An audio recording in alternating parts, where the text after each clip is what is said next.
చాలా మంది పేషెంట్స్ భయపడేది ఏంటి అని అంటే ఇన్ఫర్టిలిటీ పేషెంట్స్, ముఖ్యంగా ఐవీఎఫ్ ప్రొసీజర్ అండర్గో అయ్యే వాళ్ళు అసలు ఎగ్ పికప్ది కాదు, ఎంబ్రియో ట్రాన్స్ఫర్ది కూడా కాదు, ఇంజెక్షన్స్ డైలీ ఇంజెక్షన్స్ ఉంటాయని కూడాను కాదు. మోస్ట్ ఆఫ్ ద పేషెంట్స్ భయపడేది ఏంటి అని అంటే రిజల్ట్ కోసం. ఈ ఎమోషనల్ రోలర్ కోస్టర్ ఏదైతే ఉందో, పాజిటివ్ వస్తుందా నెగిటివ్ వస్తుందా, చాలా ఇయర్స్ బట్టి పిల్లల కోసం వెయిట్ చేస్తున్నాము.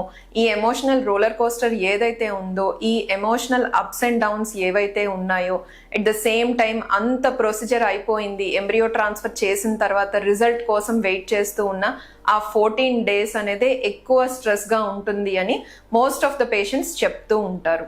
సో ఇప్పుడు ఆ 14 days యొక్క సిగ్నిఫికెన్స్ ఏంటి, లేదు అని అంటే ఆ 14 daysలో చాలా మంది పేషెంట్స్ ఎలాంటి డౌట్స్ వస్తూ ఉంటాయి, వాళ్ళు ఏమనుకుంటున్నారు అన్నది డిస్కస్ చేద్దాం. నేను doctor Soumya, consultant 39 fertility centre, Rajahmundry branch. ఇప్పుడు ఫస్ట్ అండ్ ఫార్మోస్ట్ ఏంటి అని అంటే లైక్ గూగుల్, ఏదైనా కానీ గూగుల్ చేయడం మోస్ట్ ఆఫ్ ద పీపుల్కి అలవాటు అయిపోయింది అనమాట.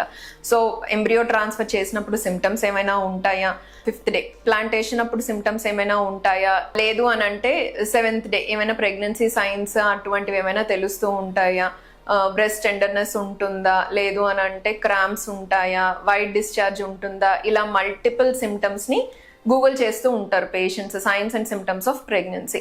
ఐవీఎఫ్ అనే కాదు, న్యాచురల్ కన్సెప్షన్లో కూడాను పేషెంట్ టు పేషెంట్ అనే వారికి డిఫరెన్స్ అనేది ఉంటుంది. అందరు పేషెంట్స్ సిమ్టమ్స్ ఒకేలాగా పర్సీవ్ చేయకపోవచ్చు. కొన్ని సిమ్టమ్స్ ఉండేటప్పుడు ప్రెగ్నెన్సీ పాజిటివ్ అని, లేదు నాసియా లేదు, బ్రెస్ట్ టెండర్నెస్ లేదు, క్రాంప్స్ లేవు, సో ప్రెగ్నెన్సీ కాదు అని అనుకోవాల్సిన అవసరం లేదు. ముఖ్యంగా ఐవీఎఫ్ కన్సెప్షన్లో ఏంటి అని అంటే మనం యూజ్ చేసే మెడికేషన్కి కూడాను కొన్ని సిమ్టమ్స్ అనేవి ఓవర్లాప్ అవుతూ ఉంటాయి. సో ఖచ్చితంగా సిమ్టమ్స్ ఉన్నాయి కాబట్టి పాజిటివ్ అని, సిమ్టమ్స్ లేవు కాబట్టి నెగటివ్ అని కాదు. ఫస్ట్ అండ్ ఫార్మోస్ట్ రిజల్ట్ గురించి, సిమ్టమ్స్ గురించి సెర్చ్ చేస్తూ ఉంటారు, దాని గురించి క్లారిటీ అనమాట. సెకండ్ థింగ్ ఏంటి అని అంటే ఏ చిన్న డౌట్ వచ్చినా కానీ గూగుల్ చేసి వాళ్ళు నెక్స్ట్ కన్క్లూషన్లోకి రాకుండా వాళ్ళ యొక్క డాక్టర్ని సంప్రదించి ఆ సిమ్టమ్స్ అనేవి ఉంటాయా లేదా, సహజమైనా కాదా, లేదు అని అంటే మీకు ఏమైనా స్పెసిఫిక్గా అలార్మింగ్గా అనిపిస్తుంది అని అంటే మాత్రం మీ డాక్టర్ని సంప్రదించి మీ గైనకాలజిస్ట్ యొక్క అడ్వైస్ తీసుకోవడం అనేది మోస్ట్ ఇంపార్టెంట్ అనమాట. ఈ ఎమోషనల్ రోలర్ కోస్టర్ అని ఏదైతే డిస్క్రైబ్ చేసామో, మోస్ట్ ఆఫ్ ద పేషెంట్స్ ఎలా ఉంటారు అని అంటే ఫస్ట్ మార్నింగ్ ఏమో పాజిటివ్గా ఉండడము, ఈవినింగ్ అయ్యేసరికి మళ్ళీ నెగిటివ్ థాట్స్ రావడము, పాజిటివ్ వస్తుందో లేదు అని అంటే లాస్ట్ టైం ఫెయిల్ అయింది, ఈసారి పాజిటివ్ రావడానికి ఛాన్సెస్ తక్కువేమో అని చెప్పి నెగిటివ్ థాట్స్ రావడము, మళ్ళీ నెక్స్ట్ డే మార్నింగ్ మళ్ళీ కొత్తగా వాళ్ళంతటా వాళ్ళే ఎంకరేజ్ అవ్వడము, ఇలాగా మల్టిపుల్ అప్స్ అండ్ డౌన్స్ అనేవి ఉంటాయి ఎమోషనల్గా. సో మనకి ఈ ఐవీఎఫ్లో వచ్చేసరికి దాన్ మెడికల్ ఆర్ క్లినికల్ ఛాలెంజ్ కన్నాను మెంటల్ ఛాలెంజెస్ ఎక్కువగా ఉంటాయి అన్నమాట. పేషెంట్ సైకలాజికల్గా, ఎమోషనల్గా కూడాను చాలా ఛాలెంజింగ్గా ఉండే పీరియడ్ ఈ ఐవీఎఫ్ ప్రాసెస్ అనేది. నెక్స్ట్ వచ్చేసరికి చాలా మంది పేషెంట్స్ ఏంటి అని అంటే సీక్రెట్గా చేస్తూ ఉంటారు అనమాట. ఐవీఎఫ్ కదా, సీక్రెట్ ప్రైవసీ ఉంచుకుందాం అనుకుంటారు, ఫ్యామిలీకి కానీ ఫ్రెండ్స్కి కానీ షేర్ చేయాలి అనుకోరు ఐవీఎఫ్ కన్సెప్షన్ అని. కొంతమంది మాత్రమే వాళ్ళ ఫ్యామిలీకి అలాగా షేర్ చేస్తూ ఉంటారనమాట.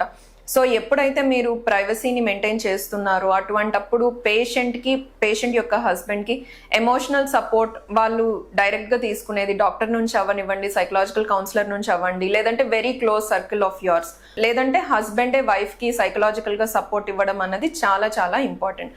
సో ఈ ఎమోషనల్ సపోర్ట్ ఏదైతే వాళ్ళు తీసుకుంటారో దాని వలన కూడాను పాజిటివ్ ఇంపాక్ట్ అనేది ఉంటుంది ఓవరాల్ రిజల్ట్ మీద, పేషెంట్ మెంటల్ హెల్త్ మీద కూడాను.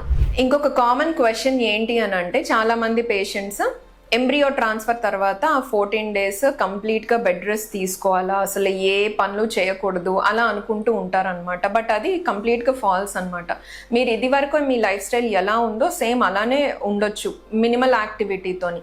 అలా అని చెప్పి విగరస్గా వర్కౌట్ చేయడము, లేదు అని అంటే ఎక్కువ పని చేయడము అలా చేయకూడదు. బట్ మీ రెగ్యులర్ యాక్టివిటీ నడవడం కానివ్వండి, లైక్ మీ చిన్న చిన్న పనులన్నీ చేసుకోవచ్చు, స్టెప్స్ ఎక్కొచ్చా, ఇలాంటి డౌట్స్ అన్ని అడుగుతూ ఉంటారనమాట పేషెంట్స్.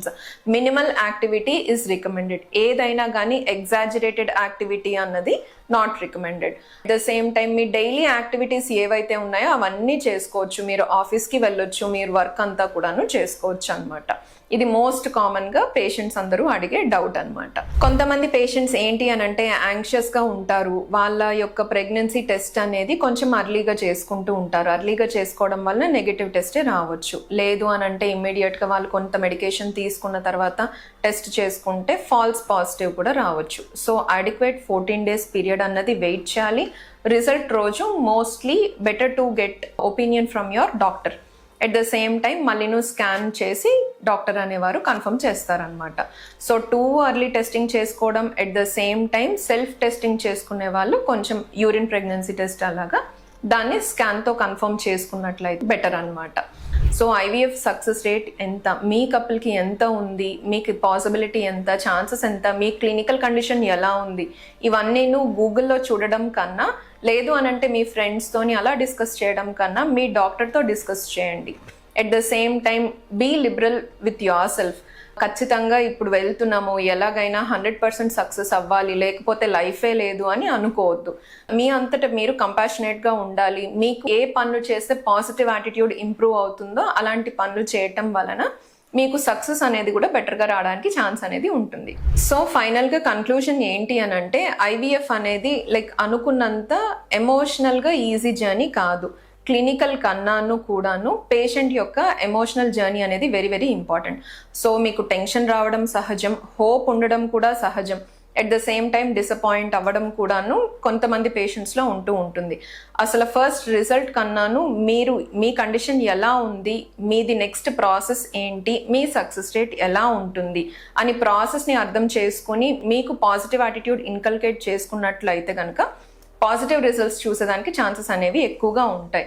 గూగుల్ని కాకుండా మీ డాక్టర్ని ట్రస్ట్ చేసినట్లయితే మీ సిమ్టమ్స్ పరంగా అవ్వనివ్వండి, మీ నెక్స్ట్ ఫర్దర్ ప్లాన్ పరంగా అవ్వనివ్వండి, మీకు బెటర్ ఇన్ఫర్మేషన్ తెలుస్తుంది. ఎట్ ద సేమ్ టైం మీకు బెటర్ రిజల్ట్స్ రావడానికి కూడాను హెల్ప్ అవుతుంది. Thank you.